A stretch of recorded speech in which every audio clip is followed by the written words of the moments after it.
I'm a consultant to organizations, and I work strictly with credit unions because I like their philosophy of cooperativism and people helping people. And I work with management teams and help them become inspirational leaders. And then I work with volunteer boards of directors and facilitate strategic planning, and I train trainers how to be trainers.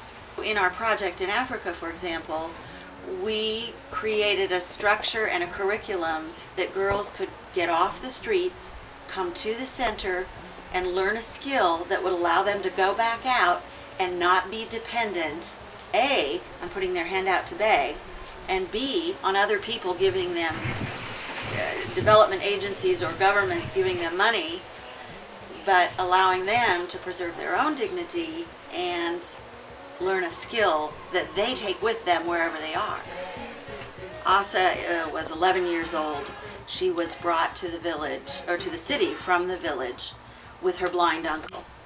She would lead her blind uncle around the city during the non-growing season to beg for food, and the idea was to take food back to the village because they had no food in the village.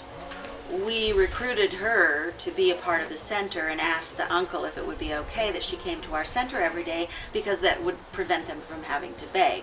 For Asa, she went from not eating every day to having a full meal, to starting a savings account, and to have an entire annual salary in her savings account at the credit union in Mali as a result of this program, and now she gets to send money back to the village and they get to have food. Asa created a product that we now call the Spilled Beads Necklace, and it's one of our best products because it came from her heart. It was something that she came up with. It was a new way of thinking about an activity, and she did it herself. Now, I was the vehicle to ask her questions, but that brilliant young woman has created a product that is probably one of our best sellers.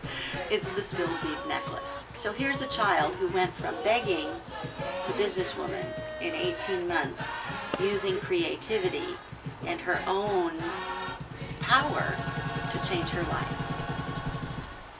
That's why I do what I do.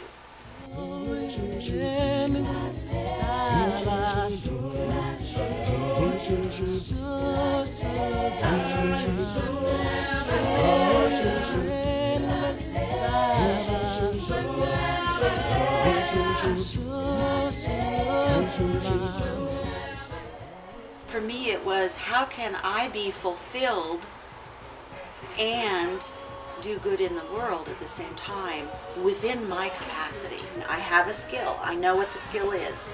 I'm very clear about it. I'm not apologetic about it at all. I have a skill of facilitating processes. I have a skill of helping people to do self-discovery. I know those are skills I have, so why wouldn't I want to use those in ways that bring me joy and happen to help someone else improve the quality of their life? Wow. So I think one of the first steps as people who want to become engaged in a different way in life is to figure out, what are you really good at? And don't be humble. Shout it out. I know I'm good at telling a story. So if that's what you're good at, tell stories. I need more storytellers in my organization. I need people to go out and tell the stories. I have fabulous volunteers who now understand the story, and their goal is to tell the story, period. That's it. Find a cause you like, and every opportunity you get, talk about it.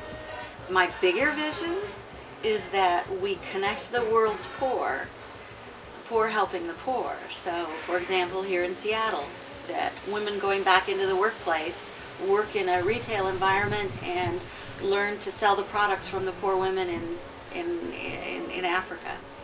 And then they're learning skills, the girls are learning skills, and they're supporting each other. That would be something I'd like to explore here in Seattle. It doesn't have to be about going to Africa. It can be about being moved by something and not allowing it to stay at the wow, that was moving stage.